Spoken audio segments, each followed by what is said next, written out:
ሰዓት ተሰጥቶት ከሄደ በኋላ ሙሉ ኃላፊነት የካፒቴኑ ነው። ራስ ወስዶ ያጠቃና ይመለሳል። ድሮን እንደዛ አይደለም። ድሮን በሲቹዌሽኑም ተቀምጦ እያንዳንዱ ታርጌት ይሄ ከሆነ ታርጌት ከታየ በኋላ ፓይለቱ ለዘመቻ መኮንን ጥያቄ አቅርቦለት በእያንዳንዷ ታርጌት ተፈርሞ ነው። ከፈለገ የተከበረው ምክር ቤት ማየት ይችላል። በተኮስነው ሚሳኤል ወይም ጥይት ልክ ፊርማ አለ። ለእያንዳንዷ ታርጌት ኃላፊነት ይወሰዳል። ዝም ብሎ የአቡሰጥ የሚሊሻ ጫወታ አይደለም። 99% ታርጌት መተናል። 99% ኮላተራል ዳሜጅ አልነበረው። የሚያጠራጥር ሲሆን አንተኩስም። ለምሳሌ ማታ አልተኮስንም ህፃናት ቢሞቱስ ብለን የኛ ስለሆኑ በስፔሻል ፎርሱና በኤር ፎርስ ላይ የተፈጠረው ካፓሲቲ ጠላት አሲዩም የሚያደርገው ስላልነበረ ድሮንን የሚያስቡት ለቶክስ ብቻ ነው። እኛ ግን ድሮን የምንጠቀም የነበረው 90% ለማየት ነው። እንቅስቃሴያቸው ምናምናቸው ቀንም ማታም እናያቸዋለን።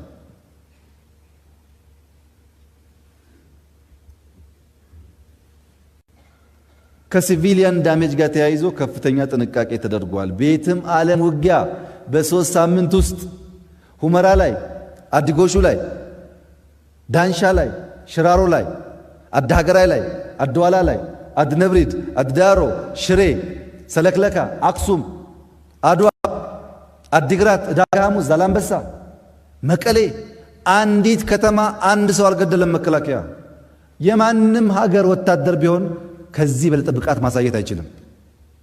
በጣም ዲሲፕሊንድ ጀግና ወታደር ነው ያለን።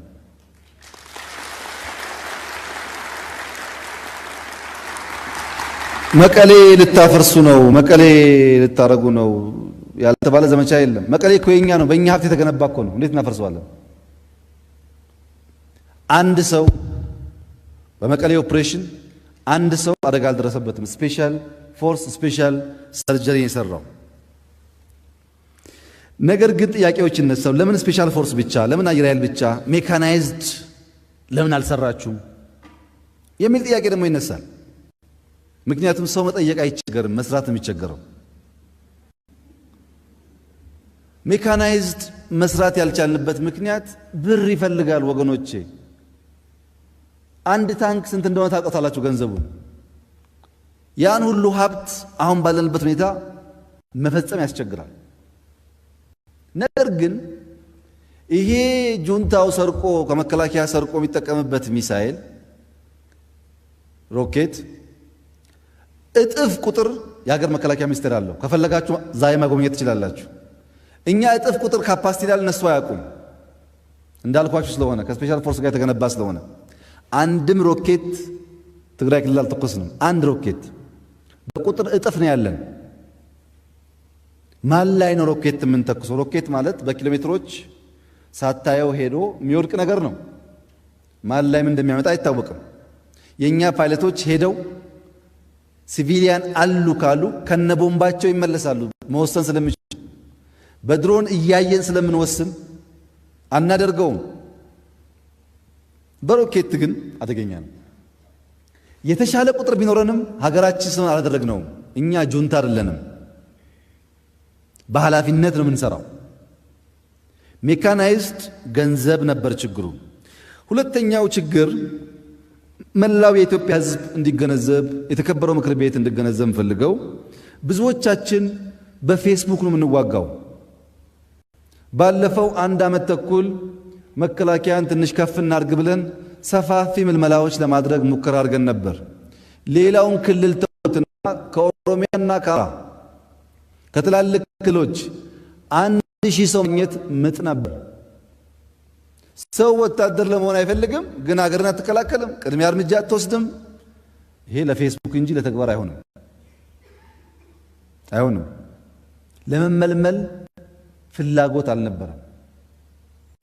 አንድ ሰው አንድ ሙሉ የሆነ ወታደር መሆን ሙሉ ሰው ያደርገዋል።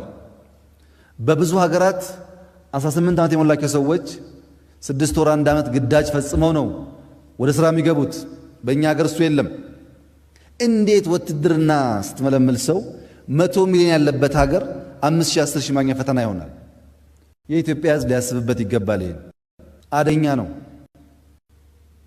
ወታደር ማለት እኮ 5 ቀን 10 ቀን ምግብና መጠጥ ሲከለክሉት ሞታለው እንጂ ያገኝ አልክድም የሚል ወኔ ያለው ማለት እኮ ነው። እንዴት ሰው ይጠላል ይሄን? ወታደር ማለት ሳይከፈለው ቤት ተከራይቶ ሚስት ማግባት የሚያስችል ህይወት ሳይኖረው ከአንድ ቀን ሰራተኛ ያነሰ ደሞዝ እየበላ ህይወቱን በነፃ የሚገብር እኮ ነው። ለዚህ የኢትዮጵያ ሕዝብ ዝግጅቱ አናሳ ነበር። አሁን ማወቅ አለበት፣ ማረም አለበት። እንዲሁ የሚገነባ ነገር የለም። ወደፊት ጠላት መጣን ተከላከላላችሁ ፈቃደኛ ከሆናችሁና ከተሳተፋችሁ። በዛ መንገድ ብቻ የሚከላከለው ሀገር። ሌላው ዲያስፖራ ነው። ዲያስፖራ ተቃላችሁ ሀገሩን ይወዳል። የሆነ ነገር ሲፈጠር በጣም ይበሳጫል፣ ሰልፍ ይወጣል። ታቃላችሁ። ግን ዲያስፖራ ይሄንን የጁንታ ኃይል በከፍተኛ ደረጃ በፋይናንስ ሲያስታጥቀው ነበር። በተደጋጋሚ ባካችሁን 1 ብር ለማትረፍ 2 ብር ለማትረፍ ህገወጥ በሆነ መንገድ አትመንዝሩ ስንል የነበረው ከመንግስት በላይ ይሄ ኃይል የውጭ ምንዛሪ ያገኝ ነበር። ዲያስፖራው 1 ብር ሊያተርፍ ብሎ ወንድሙ የሚገደልበትን ጥይት፣ ወንድሙ የሚገደልበትን የጥፋት መሳሪያ ያስታጥቃል። ዲያስፖራውን ኮንሽስ መሆን አለበት። አቃለው በህገወጥ መንገድ ገንዘብ ሲመጣ ትርፍ ይኖረዋል። ግን ያ ትርፍ የራስን ወንድም ደም የሚደፋ የሚመጥ ሊሆን ይችላል። በህጋዊ መንገድ እያደረጉ ገንዘቡ የሚታረምበትን የሚያድግበትን መፍጠር ነው የሚሻል እንጂ ህገወጥ መንገድ ወንጀለኞችን እያሳበጠ ንጹሃን ዜጎችን የሚጎዳ ስለሚሆን ዲያስፖራም ከዚህ አንጻር እርምት ማድረግ አለበት፣ ወደፊትም ማለት ነው። ይሄን ተጠበቀ ሆኖ የኤስ ሪፎርም የሴኩሪቲ ሰርቪስ ሪፎርሙ ምንም ያህል የተሰራ ቢሆን ምንም ያህል ያደገ ቢሆን በሴክተሮች ሪፎርም ካልሰራም በስተቀረ ኢትዮጵያ ላይ የተሟላ የሆነ የምናስበውን ሰላምና ብልጽግና ልናመጣ አንችልም። አንደኛው ፖለቲካ ሪፎርም ነው። ወታደሩን ተውትና ፖለቲካ ውስጥ ኢህአዴግ ከፈረሰ ኢትዮጵያ ትፈርሳለች የሚባል መርዘኛ ቲንኪንግ አለ። ኢህአዴግ የሚባል ትናንትና የተፈጠረ ፓርቲ ለሺህ ዓመት የነበረችን ሀገር በሱ ህልውና ላይ እንድትመሰረት አርጎ ማሰብና መስራት በጣም አደገኛ ነገር ነው። ፓርቲው ሳቢው እንደዛ ነበር። እኛ ከሌለን አገር የለችም የሚል። ከዚህ ጋር ተያይዞ ወደ ፓርቲ ሪፎርም ስንገባ ብልጽግና ሲፈጠር ቲፒኤልኤፍ ለቀቀ የሚሉ ሰዎች አሉ። ስህተት ነው። ብልጽግና ሳይፈጠር ወደ ሐዋሳ ጉባኤ ልንሄድ ስንል የቲፒኤልኤፍ ሴንትራል ኮሚቴ ተወያይቷል። አጀንዳ ይዞ ሐዋሳ አንሄድም ጉባኤ አንካፈልም ብሎ በውስጥ ሪዛይን ካደረጉ ቆይተዋል። እኛ መረጃው አለን። የመጡት ግድ የለም አሁን ከምንወጣ ውስጥ ሆነን እናምሳቸው፣ መረጃም እናገኛለን፣ ሐሳባቸውን እናውቃለን። ውስጥ ሆነን እያመስን የሚፈልጉትን እንዳያሳኩ ማድረግ ይሻላል ከምንወጣ ብለው በድምፅ ወስነው መጡ ሐዋሳ ላይ። ሐዋሳ ከመጡ በኋላ የነበረው የኢህአዴግ መድረክ የጭቅጭቅ የንዝንዝ መድረክ ነው። ለምሳሌ የአልጀርስ ስምምነት እንቀበል፣ ኤርትራ የተወሰነላትን መሬት ትውሰድ፣ በሰላም እንጨርስ የሚለውን ኢህአዴግ ስራ አስፈጻሚና እነዚህ አሁን የወጡ የሚባሉ ሽማግሌዎችን ጭምር ባሉበት በሙሉ ድምፅ የተወሰነው። አንደኛው አስረጂ የነበረው የደህንነት ሹሙ ነው እንዲወሰድ በቃን ብሎ ፓርላማም ቀርቧል። ታውቃላችሁ። ራሱ የወሰነው ውሳኔ ግን እንዳይፈጸም 2 ዓመት ገደማ ቆየ። ኃይል አስተላለፉ 3 ነበር። አንደኛው አሰለፍ ስብሰባ ስንጀምር የሚሳደቡ አሉ። ዝም ብሎ የሚሳደቡ የሚያራክሱ ስብሰባውን የጭቅጭቅ መድረክ የሚያደርጉ ግሩፖች አሉ፣ የተመደቡ ናቸው። ሁለተኛው ግሩፕ እነሱን የሚቃወምና ደጋፊ የሚመስል ግሩፕ አለ፣ ከነሱ ውስጥ ነው። ሶስተኛው ደግሞ አስታራቂ ሽማግሌ ይመስል ነው። አንተም ተው እንጂ እንደዛ እኮ አይደለም ህጉ እኮ ምናምን የሚል ነው። ይሄ በስነ ስርዓት ታቅዶ ተወያይቶ ተመድቦ ነው የሚሰራው። ይሄ ውስጥ ገብቶ እጅ እያወጣ እየደገፈን የሚውለው ኃይል ልክ ስብሰባውን ጨርሰን ማታ ሲወጣ በመግለጫ ይቃወመናል፣ ውስጥ ይደግፈናል፣ በመግለጫ ይቃወመናል። ውስጥ የሚሳደበው ደግሞ በሚዲያ አይታይም። ይሄ በአሮጌ አቁማዳ አዲስ ወይን አይነት የነበረ ስልት ነው። ከዚያ በፊትም ነበር እንደዚህ አይነት ነገር ይከፋፈሉና ጫወታ ይጫወታሉ። የምናውቀው ስለነበረ እኛ ብዙም አልጎዳንም እሱ። መድረኮቹ ግን የጭቅጭቅ የንዝንዝ የሥራ እንዳይሆኑ ጥረት ተደርጓል። ኢትዮጵያ ውስጥ ፓርቲ የሚወያይበት ሚስጥር እንዲወጣ ከፓርቲ ውሳኔ ውጭ በተቃርኖ ለሕዝብ መናገር፣ ውስጥ እጅ ማውጣት፣ ውጭ መቃወም፣ ወንጀለኛ መሸሸግ፣ ኢትዮጵያ በሁሉም ከሁሉም ለሁሉም ተቋም ይኑራት ሲባል አሁን አፋር አሁን ሶማሌ የሚባለው እንዴት ከኛ እኩል ድምፅ ያወጣል የሚል አካታች የሆነን ፖለቲካ የሚቃረን ሐሳብ በስፋት ተሰርቷል። የኢትዮጵያን ፖለቲካ ከገዢ ፓርቲ አንጻር የፈወሰው ትልቁ ውልደት የብልጽግና መፈጠር ነው። ብልጽግና ሲፈጠር በፖለቲካ መድረክ ያላቸውን ቁማር እንዲቆረጥ አድርጓል። ትልቅ ድል የብልጽግና መፈጠር ነው። በእርግጥ ብልጽግና አሃዳዊ ነው፣ ብልጽግና እንደዚህ ነው ብለው ሞክረዋል። ብልጽግና አሃዳዊ አይደለም። ብልጽግና እውነተኛ የፌዴራል ሲስተም የሚፈጥር ፓርቲ ነው። ብልጽግና ሁሉም ብሔሮች በቋንቋቸው በባህላቸው ተከብረውባት እምዬ የሚሏት ኢትዮጵያ እንድትኖር የሚፈልግ ኃይል ነው እንጂ አንዱ ከፍ አንዱ ዝቅ እንዲል አይፈልግም። አንዱ ቋንቋ እንዲታይ አንዱ እንዲጠፋ አይፈልግም። አልታገለም። ለዚህ ነው ሁሉም ህዝቦች በእኩል ሊሳተፉበት ተቋማት ለመገንባት ጥረት የሚያደርገው። እነዚህ ኃይሎች እንዴት አሸባሪ አገር ውስጥ ይገባል፣ እንዴት የአሸባሪ ሚዲያ እንደዚህ ይደረጋል ብለው መከራ ሲያበሉን ቆይተው አሸባሪ ካውት ኃይል ጋር ፌዴራሊስት ብለው መሰረቱ። ምንም ይሉንታም ምናምንም የለም ማለት ነው። እናስገባ ወደ ሀገር ውስጥ ስንል እንዴት ይገባሉ? ጭቅጭቁ ከፍተኛ ነበር። በኋላ ወዳጅ ሆነው ፌዴራሊስት ብለው ሞከሩ። ይሄ የፓርቲ ለውጥ እና የቲፒኤልኤፍ ጁንታ አካሄድ የነበረው ከኮሚንታንግ ትምህርት በመውሰድ ነው። ኮሚንታንግ የቻይና ኮሚኒስት ፓርቲ ቻይና ነፃ እያወጣ ሲሄድ 2 ሚሊዮን የሚጠጉ ሲቪል ሰርቫንትና የመንግስት ተቋማትን ይዞ ታይዋን የምትባል ሀገር ፈጥሯል። ኢኮኖሚም ጉልበትም መንግስትም የተማረም ሰው ነበረኝ ብሎ ኮሚንታንግ ግን አንድ አድቫንቴጅ ነበረው። ታይዋን ወደብ አላት። ልክ እንደ ኮሚንታንግ እዚህ ያለውን ሰብስበው የፓርላማ አባላት ሳይቀሩ ሄዱ። ነገርኳቸው፣ እባካችሁን መገንጠል የሚባል ሐሳብ ለእናንተ አይጠቅምም። 1 2 3 4 አይጠቅምም። ጥቅማችሁም የረጋገጠው ከኢትዮጵያ ጋር ነው። አታስቡት። የእንትና ልምድ ኪሳራ አምጥቷል፣ ለእናንተ አይሆናችሁም፣ ኧረ እኛም አናስብም በሚል የኮሚንታንግን ያረጀ ያፈጀ ፍላጎት ለመከወን ነው ከፖለቲካ አንጻር ሲሰሩ የነበሩት። ከኢኮኖሚ አንጻር ያየን እንደሆነ ኢኮኖሚ ተቀዛቅዟል። ማክሮ ኢኮኖሚክ ኢምባላንስ አለ፣ ስራ አጥነት አለ። ፕሮጀክቶቻችን ትልቁም ትንሹም በምዝበራ ቆመዋል። የተመዘበረ ፕሮጀክት ነው ያለው። ደሞዝ መክፈል ችግር ነው፣ ዕዳ መክፈል ችግር ነው፣ የውጭ ምንዛሪ ችግር ነው። ቅድም ካልኳችሁ ውጪ ማለት ነው። ይሄ ሪፎርም ካልሰራን መከላከያው ምንም ቢያብጥም ደሞዝ ካልበላ ይበተናል። ልክ እንደ ፖለቲካው ኢኮኖሚው ሪፎርም ይፈልግ ነበር። በኢኮኖሚ በጣም በርካታ ሪፎርም ስራዎች ተሰርተው የመጨረሻው ልክ እንደ ብልጽግና የመጨረሻው አንገት የሚይዘው ደግሞ የብር ኖት መለወጥ ነበር። ብዙ ነገሮች እየሰራን ቆይተን የብር ለውጡ ሲቀየር በኢኮኖሚ መንገድ ያለው ሪፎርም እየተሳካ ዓለምም ኢትዮጵያ ውስጥ ያለው ኢኮኖሚክ ለውጥ ተስፋ የሚጣልበት መሆኑን እያመነ ሄደ። ፕሮጀክቶች ድንጋይ ማስቀመጥ ሳይሆን መጨረስ እንደሚቻል፣ ማሰብ ብቻ ሳይሆን መፈጸም እንደሚቻል እያሳየን ሄደ፣ በትልቁ በትንሹ።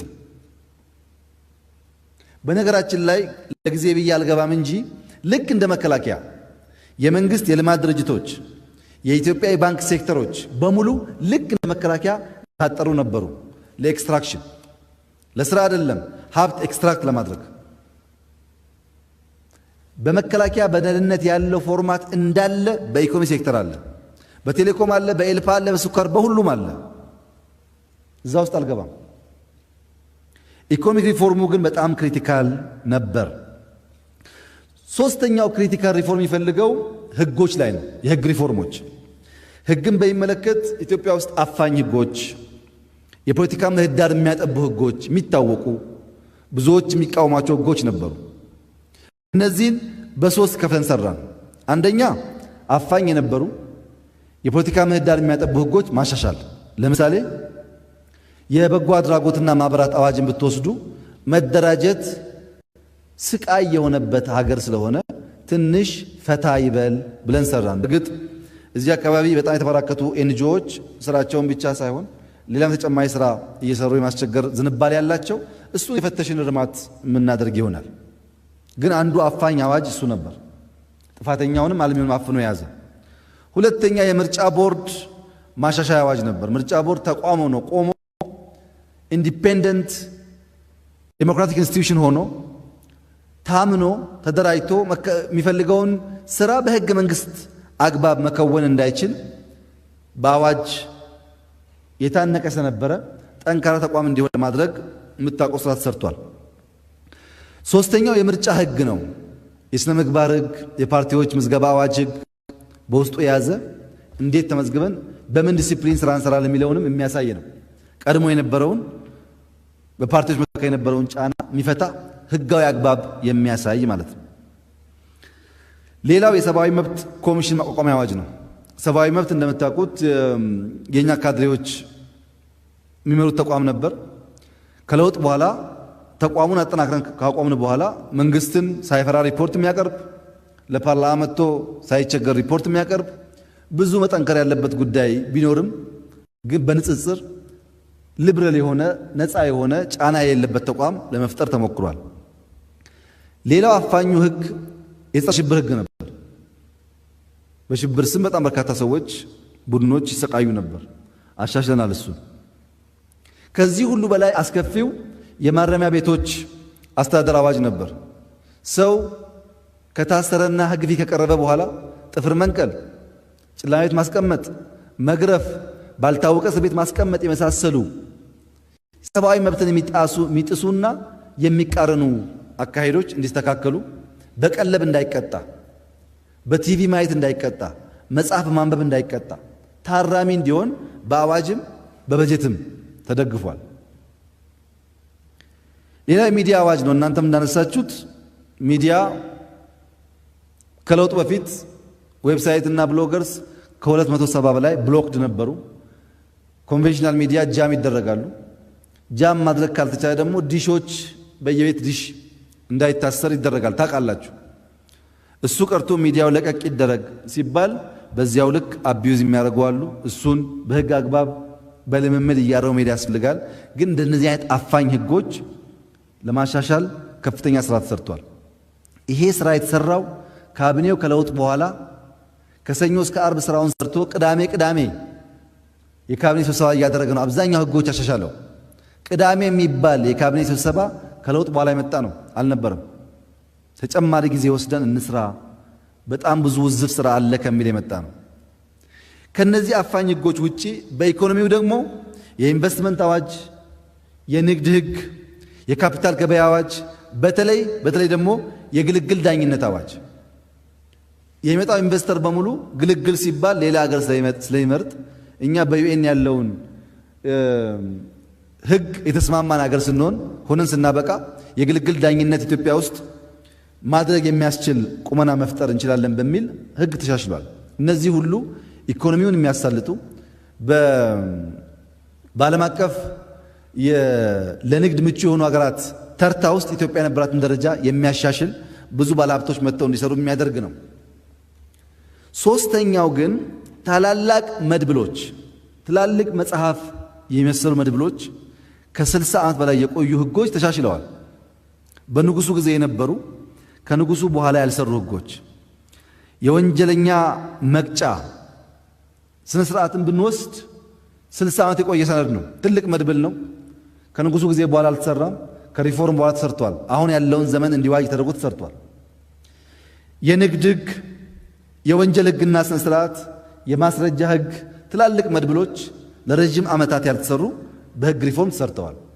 በህግ ሪፎርም ይሄን ሰርተን በፖለቲካ ከፓርቲ ጋር የሚያያዘውን ሰርተን በኢኮኖሚ ቅድሚያ ያሳውትን ሰርተን በሎ ኢንፎርስመንት ተቋማት ኢን ጀነራል ደግሞ ሪፎርም ሰርተን ስናበቃ ሌላው አምስተኛው ክሪቲካል ኤሪያ ዲፕሎማሲ ነው።